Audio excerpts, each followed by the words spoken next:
যুবসাথী প্রকল্প নিয়ে রাজ্য সরকারের তরফ থেকে বড় আপডেট। যুবসাথী প্রকল্পের 1500 টাকার মেসেজ এলেও টাকা আসেনি। পেমেন্ট ফেল হওয়ার আসল কারণ কি?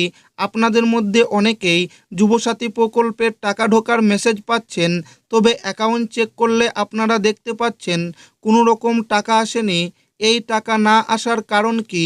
কী করলে এই সমস্যার সমাধান হবে এবং কাদের টাকাগুলি আগে ঢুকছে?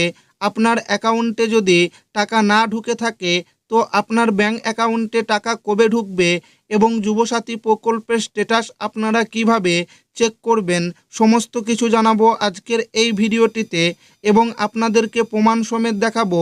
তাই ভিডিওটি প্রথম থেকে শেষ পর্যন্ত দেখবেন এবং আপনি কোন জেলা থেকে দেখছেন অবশ্যই কমেন্টে লিখে জানাবেন। যুবসাথী পেমেন্ট, যুবসাথীর মেসেজ এলেও অ্যাকাউন্টে টাকা আসেনি, পেমেন্ট ফেল হওয়ার আসল কারণ কি? রাজ্য সরকারের যুবসাথী প্রকল্পে নাম নথিভুক্ত করার পর অনেকেরই মোবাইলে মেসেজ ঢুকছে, কিন্তু ব্যাংকের খাতা চেক করলেই দেখা যাচ্ছে ব্যালেন্স সম্পূর্ণ শূন্য। এই পরিস্থিতিতে স্বাভাবিকভাবেই আবেদনকারীদের মধ্যে বিভ্রান্তি বাড়ছে। অনেকেই ভাবছেন ফোনে মেসেজ আসা মানেই হয়তো সরাসরি অ্যাকাউন্টে টাকা ঢুকে যাবে, কিন্তু বাস্তব চিত্রটি একবারে আলাদা।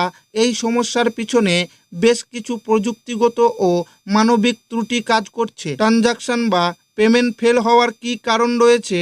যাদের ট্রেজারি থেকে মেসেজ এসেছে অথচ টাকা পাননি এবং বিডিও অফিসে যেতে বলা হয়েছে, তাদের ক্ষেত্রে মূলত দুটি বড় সমস্যা চিহ্নিত করা হয়েছে। প্রথমত, ব্যাংকের নিজস্ব সমস্যা। অনেক সময় গ্রাহকদের অ্যাকাউন্টে কেওয়াইসি ঠিকমতো আপডেট করা থাকে না, আবার কখনো অ্যাকাউন্টের লেনদেনের ক্ষেত্রে কিছু নির্দিষ্ট নিয়ম বা সীমা বেঁধে দেওয়া থাকে। এই ধরনের কোনো বাধা থাকলে সরকারি অনুদান অ্যাকাউন্টে ঢুকতে পারে না। দ্বিতীয়ত, তথ্য ইনপুট করার সময় ত্রুটি। অনলাইনে একবারে নির্ভুল তথ্য দিয়ে ফর্ম জমা দিলেও সমস্যা হতে পারে। রাজ্য সরকার তথ্য যাচাই করার পর যখন তা ট্রেজারিতে পাঠায়, তখন সেখানে কর্মীদের ম্যানুয়ালি বা হাতে টাইপ করে ডেটা এন্ট্রি করতে হয়।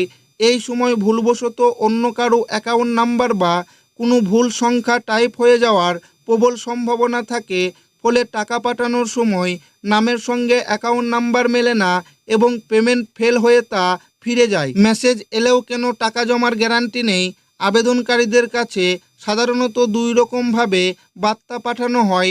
ফর্ম জমা দেওয়ার পর রেজিস্টার্ড মোবাইল ও হোয়াটসঅ্যাপে একটি ভিডিও ক্লিপ সহ বাংলায় সাধারণ বার্তা আসে, এটি নিজেকেই একটি প্রাপ্তি স্বীকার। কেউ যদি সম্পূর্ণ ভুল বা ডেমো তথ্য দিয়েও ফর্ম পূরণ করেন তাহলে এই মেসেজটি আসবে, তাই এটি যাচাই পর্ব সফল হওয়ার কোনো প্রমাণ নয়। অন্যদিকে ট্রেজারি থেকে আসা দ্বিতীয় মেসেজটিতে আপনার ব্যাংক অ্যাকাউন্টের শেষ 4টি সংখ্যা উল্লেখ থাকে। শেষ 4টি সংখ্যা মিলে গেলেই ভাববেন না যে পুরো নাম্বারটি সঠিক, কারণ মাঝের কোনো সংখ্যা ভুল টাইপ হয়ে থাকার কারণেই সম্ভবত। অ্যাকাউন্টে টাকা না এলে দ্রুত কী পদক্ষেপ করবেন? আপনি যদি দেখেন যে মেসেজ এসেছে অথচ টাকা পাননি, তাহলে এই কাজগুলি অবিলম্বে করুন। অ্যাকাউন্টের সচলতা পরীক্ষা। আপনার ব্যাংক অ্যাকাউন্টটি ঠিকঠাক কাজ করছে কি না তা বুঝতে নিজের অ্যাকাউন্টে ইউপিআই, ফোনপে, গুগল পে ইত্যাদি ব্যবহার করে সামান্য কিছু টাকা যেমন 5 বা 10 টাকা পাঠিয়ে দেখুন। টাকা ঠিকমতো জমা হলে বুঝবেন ব্যাংকের তরফ থেকে কোনো গোলমাল নেই। সংশ্লিষ্ট আধিকারিকদের সঙ্গে যোগাযোগ। ব্যাংকের সব কিছু ঠিক থাকার পরেও যদি অনুদান না আসে তবে বুঝতে হবে ব্লক স্তরে বা ট্রেজারি তথ্যে এন্ট্রিতে কোনো বড় ধরনের ভুল হয়েছে। এই পরিস্থিতিতে দেরি না করে দ্রুত আপনার স্থানীয় ব্লক বা বিডিও অফিসে গিয়ে সরাসরি যোগাযোগ করুন এবং প্রয়োজনীয় সংশোধন করে নিন।